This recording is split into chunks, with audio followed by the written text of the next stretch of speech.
Regulatorske smeše, puferi.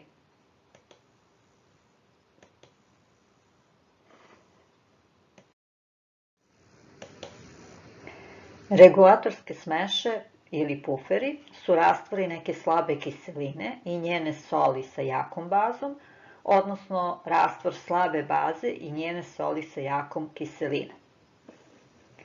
Ti rastvori imaju sposobnost da se odupiru promeni pH vrednosti pri dodatku male količine jake kiseline ili jake baze. Najznačajniji puferi su acetatni pufer, amonijačni pufer, bikarbonatni i fosfatni. U ovoj tabeli dati su ti puferi kao i njihov sastav i pH vrednosti na koju pH vrednost oni održavaju. Acetatni pufer sastoji se od sićetne kiseline i natrijum acetata i pH vrednost koju one održavaju je između 4 i 5. Amonijačni pufer sastoji se od amonijum hidroksida i amonijum hlorida i pH vrednost koju on održava je između 9 i 10.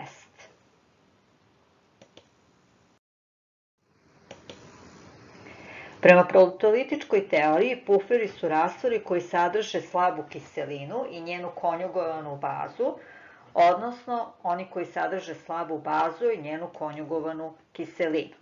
Ako takvom rastvoru dodamo malu količinu jake kiseline, iz pufera će reagovati bazna komponenta, a ako dodamo malu količinu jake baze, onda će iz pufera da reaguje kisela komponenta.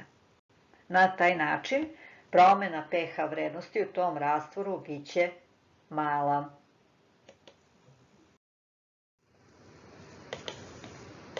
Na primjeru acetatnog pufera vidjet ćemo i objasniti kako se ponaša ovaj rastvor i suzbija promenu pH vrednosti dodatkom male količine jake kiseline, odnosno jake baze.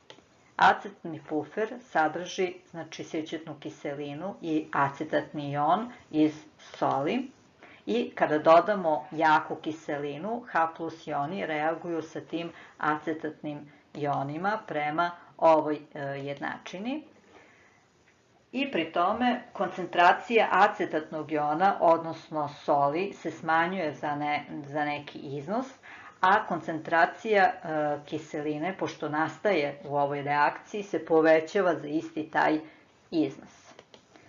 Pa onda koncentraciju vodonikovih iona možemo izračunati pomoću ove formule, gde je koncentracija vodonikovih iona jednaka konstanti kiseline puta razlomačka crta CK, to je koncentracija kiseline, plus x, a dole je CS, koncentracija soli, manje x. Ovo x koje se spominje, to je u stvari količina dodate kiseline u 1 decimetru kubnom pufera.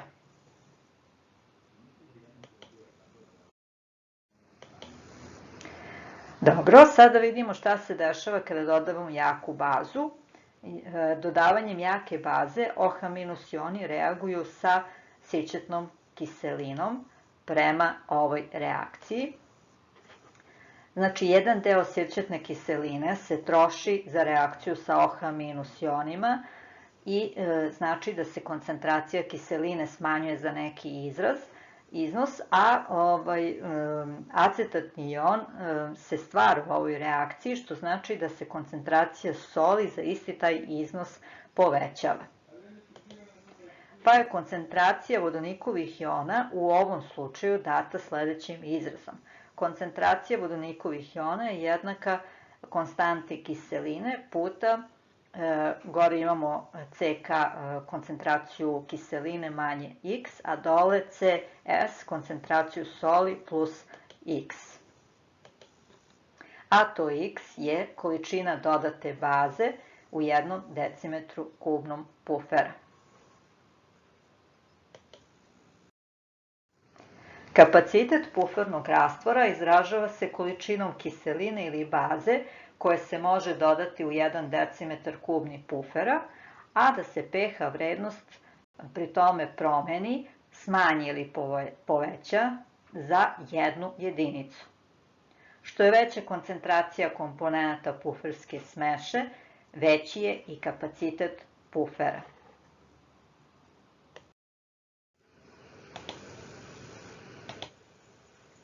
Regulatorske smeše puferi su veoma značajne za sve reakcije koje se dešavaju pri konstantnim pH vrednostima.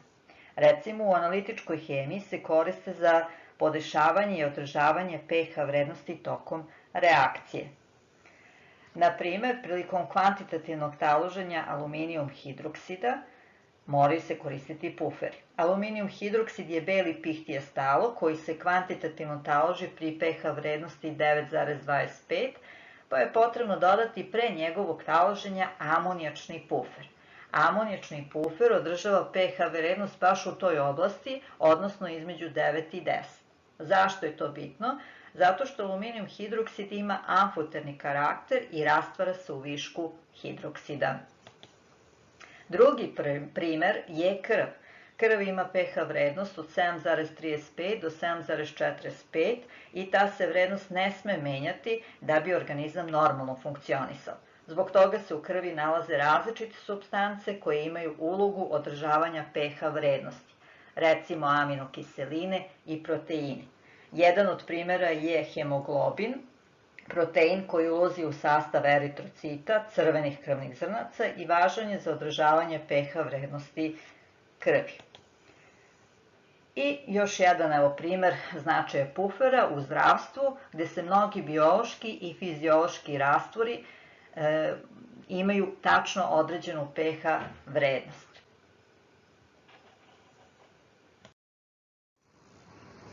U pripremi prezentacije korišćene su slike napravljene u toku laboratorijskih vežbi iz analitičke hemije u Hemijsko-prehrambeno-tehnološkoj školi u Beogradu.